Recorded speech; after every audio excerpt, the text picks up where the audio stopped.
My dear students, good morning to all of you.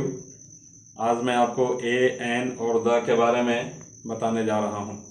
जैसा कि मैंने आपको पिछले क्लास में ए एन के बारे में बताया था, तो आज मैं एक बार पुनः उसे दोहरा देता हूँ।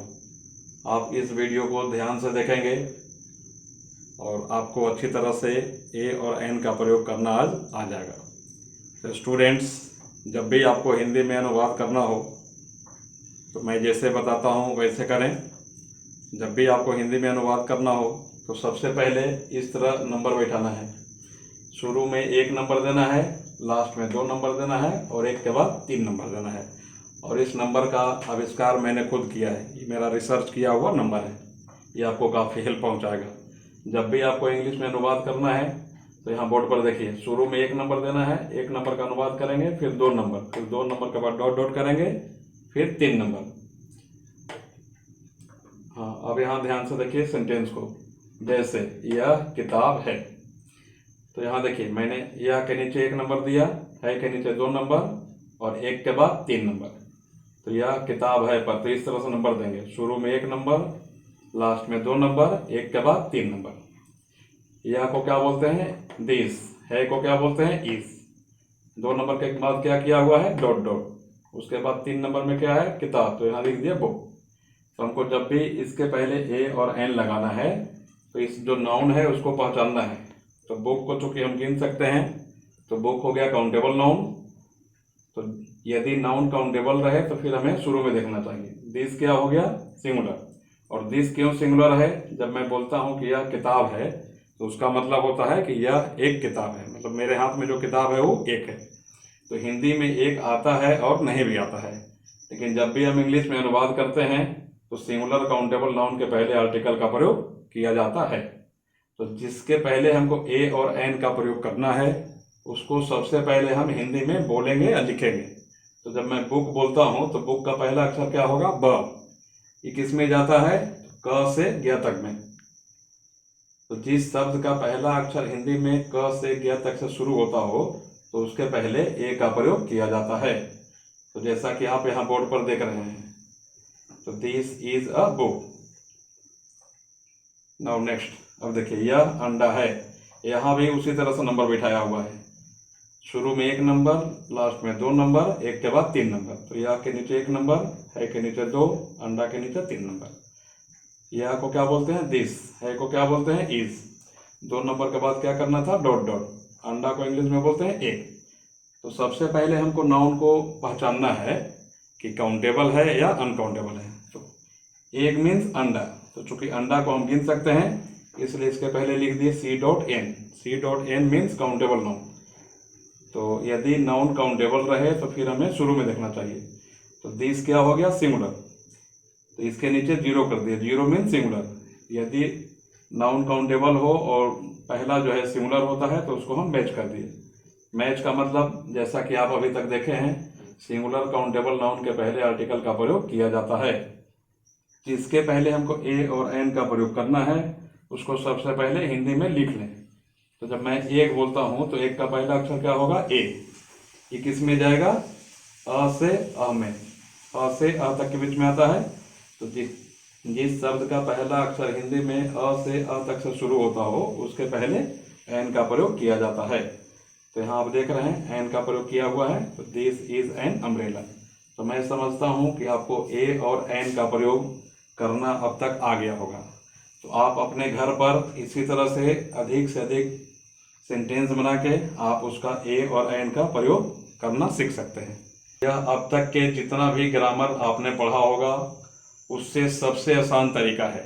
इस तरह का तरीका आप अभी तक किसी भी ग्रामर में नहीं देखे होंगे। ये मेरा खुद का तैयार किया हुआ अपना ग्रामर बुक है, उसके थ्रू मैं आपको बता रहा हूँ। इस विधि से कमजोर स्टूडेंट भी अंग्रेजी सीख सकते हैं, यह मेरा दावा है। हाँ स्टूडेंट्स, अब मैं आपको द का प्रयोग बताने जा रहा हूँ। और द का प्रयोग जो मैं आपको बताने जा रहा हूँ यह किसी भी ग्रामर बुक में अब तक उपलब्ध नहीं है। मैं आपको बहुत ही आसान तरीके से आज द का प्रयोग बताऊंगा। जिससे कमज़ोर से कमज़ोर स्टूडेंट भी द का प्रयोग करना आसानी से सीख पाएंगे। तो स्टूडेंट्स, अब मैं जो आपको बताने जा रहा हूँ उसे आप ध्यान से देखें और मेरी बात को ध्यान से सुनें और आप इसे कॉपी में नोट कर लें। तो द का प्रयोग कहाँ किया जाता है? सवाल है कि द का प्रयोग कहाँ किया जाता है। तो हियर इज द आंसर। इसका जवाब है कि यदि सब्जेक्ट के पहले यह नहीं रहे तो उसके पहले द का प्रयोग करें। अभी मैं जो बोल रहा हूँ उसे आप इसे अपने कॉपी में नोट कर लें। सवाल जवाब मैं एक बार पुनः दोहरा देता हूँ। यदि सब्जेक्ट के पहले यह नहीं रहे तो उसके पहले द का प्रयोग करें। सिर्फ नाम को छोड़कर सभी के पहले द का प्रयोग करें। यह अब तक का सबसे आसान द का प्रयोग मैं आपको बता रहा हूँ। इससे कमज़ोर से कमज़ोर स्टूडेंट आसानी से द का प्रयोग सीख जाएंगे। अब आप बोर्ड पर देखिए ध्यानपूर्वक। जैसे पंखा पुराना है, तो जब मैं बोलता हूँ पंखा पुराना है तो सबसे पहले यहाँ भी उसी तरह से नंबर बैठाना है। शुरू में 1, लास्ट में 2, 1 के बाद 3। तो पंखा के नीचे 1 नंबर, है के नीचे 2, पुराना के नीचे 3 नंबर। 1 नंबर बोले तो सब्जेक्ट हो गया, इसमें सब्जेक्ट हो गया पंखा। और जैसा कि मैंने आपको पहले ही बताया था कि यदि सब्जेक्ट के पहले यह नहीं रहे तो उसके पहले द का प्रयोग करें। यदि नाउन सिंगुलर रहे तो भी उसके पहले द का प्रयोग करें। जैसे पंखा पुराना है तो पंखा को क्या बोलते हैं? फैन। तो इसके पहले हम क्या लिखेंगे? द। तो द फैन इज ओल्ड। समझ रहे हैं? यदि नाउन सिंगुलर रहे तो भी उसके पहले द का प्रयोग करें। Now take a look here. यहाँ देखिए पंखे पुराने हैं, तो यहाँ भी उसी तरह से नंबर बैठाया हुआ है। शुरू में 1 नंबर, लास्ट में 2, 1 के बाद 3। पंखे ये प्लूरल है तो क्या हो जाएगा? पंखे को क्या बोलेंगे? फैंस। तो यदि नॉन प्लूरल रहे तो भी उसके पहले द का प्रयोग करें। आप यहाँ बोर्ड पर देखिए, यदि नॉन प्लूरल रहे तो भी उसके पहले द का प्रयोग करें। तो यहाँ भी द का प्रयोग किया हुआ है। तो the fans are old. Next, चाय गर्म है, तो यहाँ भी उसी तरह नंबर बैठाएंगे। चाय पर 1, शुरू में 1 नंबर, लास्ट में 2, 1 के बाद 3 नंबर। तो चाय के नीचे 1 नंबर, है के नीचे 2, गर्म के नीचे 3 नंबर। तो चाय को क्या बोलते हैं? टी। तो जैसा कि आप यहाँ बोर्ड पर देख रहे हैं, यदि नाउन अनकाउंटेबल रहे तो भी उसके पहले द का प्रयोग करें। तो यहाँ भी द का प्रयोग किया हुआ है। तो द टी इज हॉट। सिर्फ नाम के पहले द का प्रयोग ना करें। तो मैं एक एग्जाम्पल दे देता हूँ।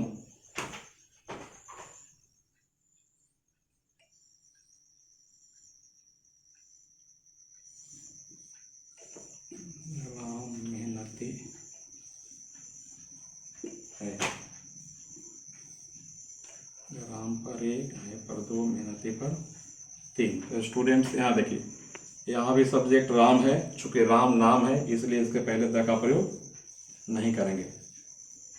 Ram is hard working. सिर्फ नाम को छोड़कर सभी के पहले द का प्रयोग करें। अब आपको द का कोई प्रयोग पढ़ने की जरूरत नहीं है। तो इसी के साथ आज का मेरा क्लास यहीं पर समाप्त होता है। आज मैंने आपको बताया ए, एन और द का प्रयोग। आप इसी तरह से घर में सेंटेंस अधिक से अधिक बनाकर देख लेंगे और मैं समझता हूँ कि आपको कोई दिक्कत नहीं होगा। तो आज का क्लास यहीं समाप्त होता है। यदि आपको मेरा यह वीडियो पसंद आया हो तो आप लाइक करें और मेरे चैनल को सब्सक्राइब करें और अधिक से अधिक लोगों को इसे शेयर करें, क्योंकि आपके जैसे करोड़ों लोगों को अभी अंग्रेजी जानने की ज़रूरत है। Thanks for watching the video. Have a nice day.